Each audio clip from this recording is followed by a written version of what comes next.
YouTube, what's up? Welcome back to the channel. Welcome back to another video. So I want to address this question that I get a lot, and it's the future of the rideshare business. And I'm gonna break down both, but I'm gonna start with Uber Black because I get a lot of people that be asking me, what do I think about Tesla taxis or all these self-driving cars and AI and all of that? I'm gonna just say this starting out. 50% of people would want that, and another 50% of people wouldn't want that. And I'm gonna start with the Uber Black class. That's currently the side I'm on. So when it comes to the Uber Black side, I talked to thousands of people driving Uber Black in 2024 until early 2025. And not one of them just shouted out, yeah, I want a Tesla taxi. I can't wait to get in a self-driving car. No, you gotta think the Uber Black people is a different class of people. Those people are in a different tax bracket. Now, am I saying everybody that take Uber Black is in a different tax bracket? No. Sometimes people take Uber Black rides just because it's more convenient and the driver could get there faster. So not everybody that take Uber Black is in a different tax bracket. I just want to make that clear before anybody start commenting on my video. But the point I'm trying to make is majority of the people that take that, they take it because they know it's a luxury option. They know they're gonna get a professional driver, a nice clean SUV, and also that luxury feeling.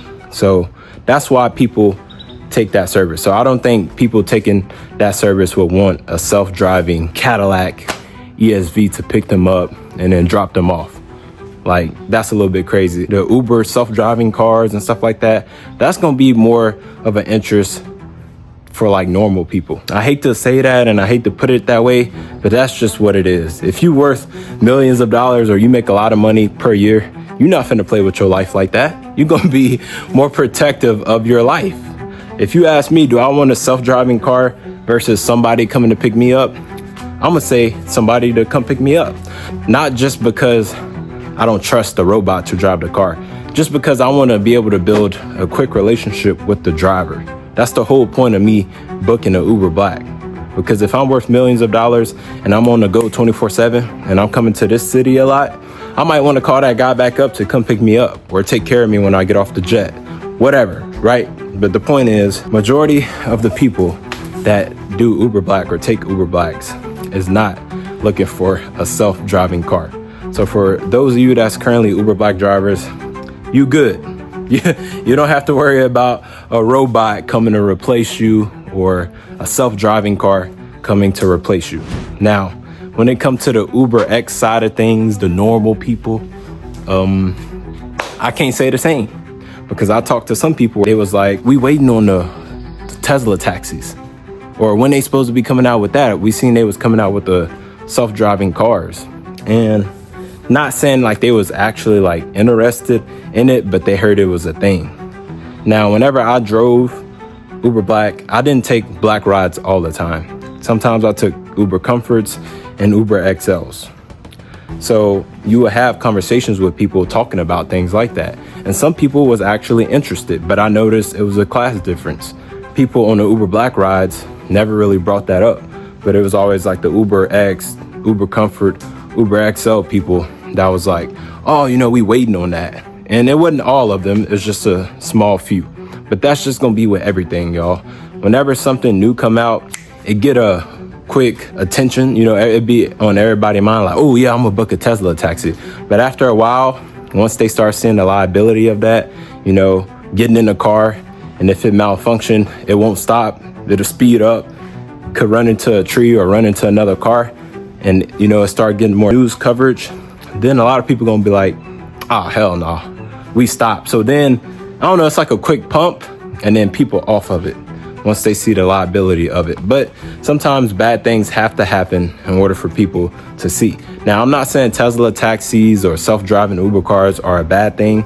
That's not what I'm trying to say, but I'm just saying it's more of a liability versus actual human driving you. And why would you want a robot driving you? I mean, from an experience standpoint, it'd be cool, I guess I can say, but calling a self-driving car every time, no thank you, I'm good.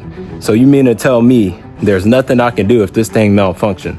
The best thing I can do is close my eyes, tuck up, and just hope for the best. hope we don't run off a bridge and go into the water or hit a tree or hit another car. I don't know. Maybe that's just my thought process, but I just wanted to share my quick views on it. Now, when it comes to all the other rideshare platforms like Lyft, Luxy, Black Lane, they pretty much sticking with just traditional drivers. They not going the robotic way like Uber. You know, Uber the biggest rideshare platform. So of course, this is what I think, and I made this in different TikTok videos of my projections of what Uber is going to be or what they're going to do, which is Uber currently have contractors. If you drive for Uber right now and you watching this video, no matter what Uber you do, whether it's normal Uber, Uber Black, whatever, you are a contractor. Uber provides you the rides and you give the rides. That's typically how it works. So what I think is going to happen, if you're an Uber driver right now, you know that the pay rate or the fares is starting to be unfair. And right now it was 60-40, but now I think it's going 70-30 to where Uber taking 70% and drivers getting 30%. And it's just going to keep getting worse. And I think the reason why Uber implementing these self-driving cars is because eventually they're going to start getting their own staff of drivers to where they no longer have to hire contractors, which is people like you and people like me. So that's the rate I think is going. That's the reason why they came out with these self-driving cars. Now, could they pull it off? Will the self-driving cars actually do good and blow up and everybody just want to book a self-driving car? I don't know. Only time would tell for that. But as of right now, I just think that's the route Uber going. You know, eventually they're just gonna have their own self-driving cars. Not only that, but when it comes to people like striking, I see people at the airport here in Houston or in different cities burning stuff up, striking on the road. First off, I just want to speak on this. If you striking at an airport or a place where people don't have no involvement with Uber, I think that's silly. I think you're wasting your time. And it makes you more goofier if you do that and then the next day you go out and drive Uber and Lyft. If you striking, you should not be getting back on the Uber platform, period. If you going out there to protest and then next day you go hop back in your car to go drive, what was the point of you going to protest? Now, going back to it, second, there's nothing wrong with protesting at all.